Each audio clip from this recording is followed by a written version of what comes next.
আল্লাহ বলেন ওয়াহুয়াল আজিজুল গাফুর, আল্লাহ তাআলা ভীষণ ক্ষমতাবান এবং প্রচন্ড দয়াশীল, ক্ষমাশীল। বহুত মোহব্বত করে এই কথাটা বোঝাল। আল্লাহ বলেন শাস্তি দেওয়ার পূর্ণ ক্ষমতাও যেমন আমি রাখি, মাফ করার পূর্ণ ক্ষমতাও আমি রাখি। চাইলে আমি শাস্তিও দিতে পারবো পূর্ণ, চাইলে আমি মাফও করে দিতে পারি পূর্ণ। সুবহানাল্লাহ। তুমি হতাশ হইও না, তুমি নিরাশ হইও না, আবার গাদ্দারিও করো, আমার লগে কুলাই তারতা না, আবার মাফ চাইলে আমি মাফও করে দেব।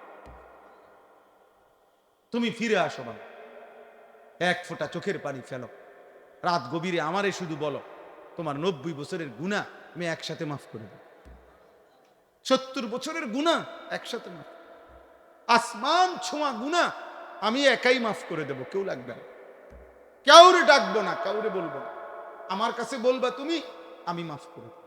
ওয়ালা উবালি, আমি পরোয়া করবো না বান্দা, আমি লজ্জা দেব না, আমি কাউরে শোনাবো না, আমি সমাজের কাউরে ডাকবো না, কাউরে জানাবো না, তুমি বলবা আমারে একাকী, আমি মাফও করে দেব একাকী।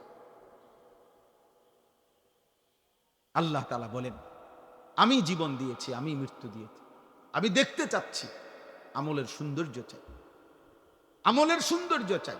তোমরা ছেলেরা, বাবা, বয়স্ক বাপ, নওজোয়ান ছেলে, আল্লাহর দিকে ফেরো, আল্লাহর দিকে ফেরো, আল্লাহর দিকে ফেরো, আল্লাহর দিকে ফেরো, আল্লাহর দিকে ফেরো, জাহান্নাম থেকে বাঁচো, নিজের উপরে দয়া করো।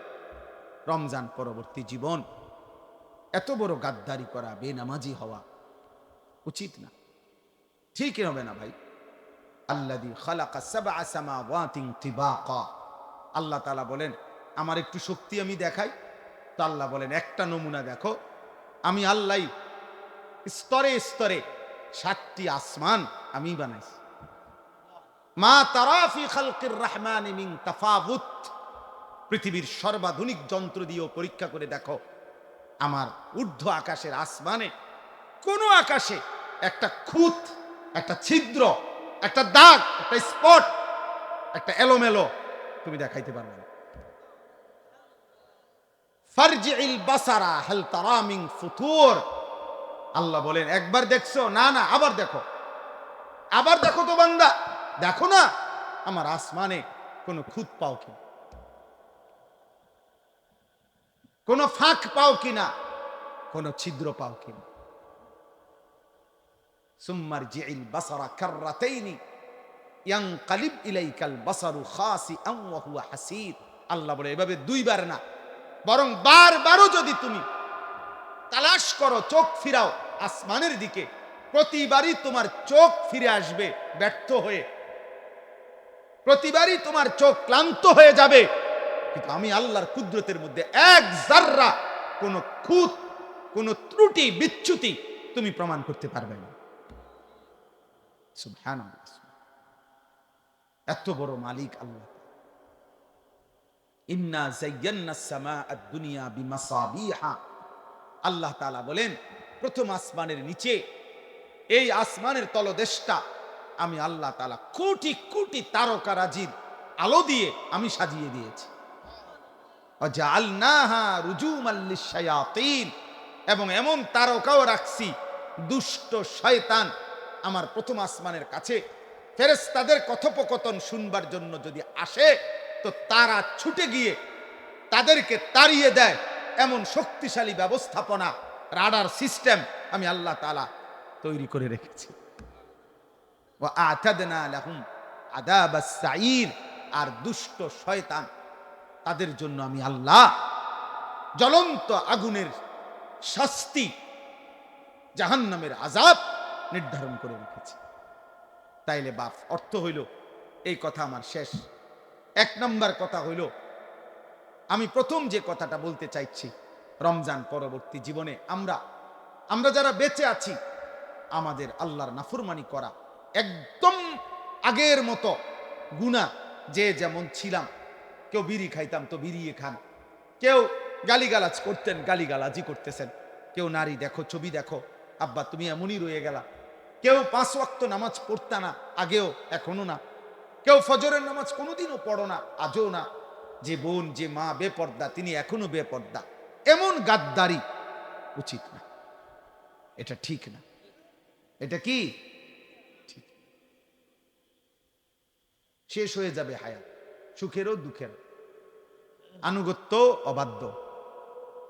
মৃত্যু ফেরাউনেরও হইছে, মৃত্যু মুসা আলাইহিস সালামেরও হইছে, হইছে না?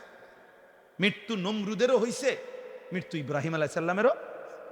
কাজে অনুগত অবাধ্য আমাদের সকলেরই কি হবে? মৃত্যু। এটা সুনিশ্চিত বিষয়। অতএব দয়া করে, এটা প্রথম বিষয়। আর দ্বিতীয় বিষয় হলো আল্লাহ তাআলা আমাদেরকে এই বেঁচে থাকার আমাদের যে আয়োজন আল্লাহ দিছেন, আমাদেরকে জীবনের যত আয়োজন দিছেন সবকিছু আখিরাতের প্রস্তুতির জন্য। কিসের জন্য? আখিরাত, আখিরাতের প্রস্তুতি, আখিরাতের জন্য। আল্লাহ তাআলা বলেন এখানে ক্ষণিকের মেহমান, আখিরাতেই তুমি চূড়ান্ত স্থায়ী চিরস্থায়ী বসবাস। অতএব আখিরাতের প্রস্তুতি নেবেন। সর্বশেষ কথা হলো আল্লাহ বলেন গোটা কায়নাত, এই আসমান আমি সাজাইছি, আমার সৃষ্টিতে যেদিকেই তাকাও তুমি এক বিন্দু খুঁত ত্রুটি পাবে না, পাবা না। কাজে এর থেকেই তুমি আন্দাজ করো আমি আল্লাহ তাআলা আহসানুল খালিকিন, সুনিপুণ কারিগর, আমি পূর্ণ ক্ষমতাবান, আমি আজিজ, আমি গফুর, মানে আমি শাস্তি দিতেও যেমন সক্ষম, মাফ করতেও সক্ষম। কাজে তুমি কোনো দিক দিয়ে আমার থেকে ছুটতে পারতা না। নাফরমানি করবা, কবরে আসবা, আমি পূর্ণ শাস্তি দেব। চোখের পানি ফেলে কবরে আসবা, পূর্ণ মাফ করে জান্নাত দিব। তুমি ফয়সালা করো বান্দা, আমি দুনো দিকেই পূর্ণ ক্ষমতাবান, মাফও যেমন করতে পারি, শাস্তিও তেমন দিতে। আল্লাহ আমাদেরকে মাফ করে দেন। আমার প্রিয় ছাত্র সিয়াম, ও আমার মাদ্রাসায় পড়তো, তার সব সময় আবদার থাকে রোজার পরে এই মাহফিলটার বিষয় নিয়ে সব সময় আমারে বলে। গত বছরও এটার ডেট ছিল, কিন্তু ঈদের পর দিন হইল না, ঈদের দিন কি যেন ডেট প্যাঁচ লাগিয়া গেছিল, যার কারণে আমি গতবারে বয়ান করতে পারি না। আলহামদুলিল্লাহ আজকে এটুকু বলা হইল। ইনশাআল্লাহ হযরত মাওলানা মুফতি মাহদী হাসান সাহেব তিনি কথা বলবেন।